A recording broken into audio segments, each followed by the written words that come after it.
Peggy 16. Prince of Persia: The Forgotten Sands is a chunk of the prince's life where we don't know what happened to him. In between Sands of Time and Warrior Within, there's a gap of 7 years.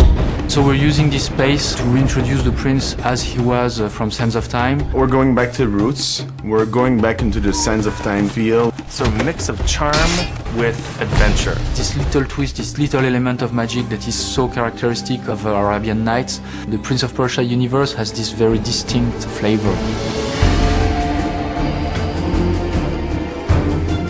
The game kind of follows the prince on an adventure in his brother's kingdom. He arrives to find it under attack.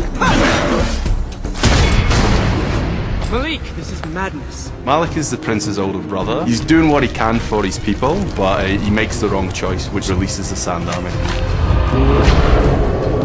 It saves his kingdom from the invading army, but the prince, who's had a little bit of experience with magical things, knows that these things come at a little bit of a cost. This army has a definite cost to it. We want to make sure to respect the essence of the game. The first time I played Sands of Time, it was like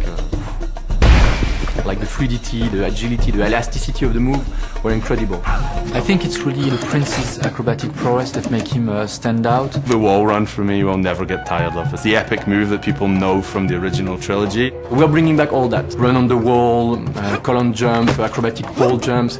It's the moveset from the Sands of Time prince. The control scheme that he has is really the same as before. It's going to feel right to people.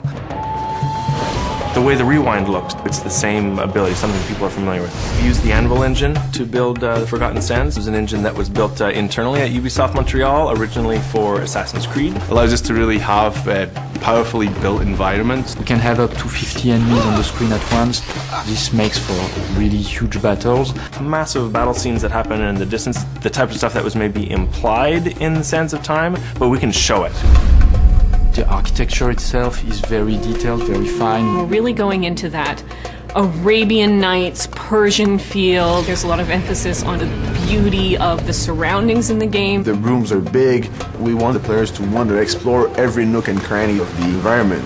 Every aspect of the game is very handcrafted. There's details everywhere. We wanted to invent on top of that and bring a new flavor. There is the power over the elements. Fire, earth, air, water. I love the water freeze power. That's the thing that I can't stop watching people playing the game when they're doing that. The jumps back and forth, the fact that you have to use timing to kind of stop and start. Players are going to come in feeling charged up, eager to see where this road is going to take them. We have the core base and the acrobatics. On top of that, we've added the power over nature, the manipulation of the environments, the 50 enemy battles, the epic boss battles. There's so much in this to bring you back in. It's the game you should play if you like the original trilogy.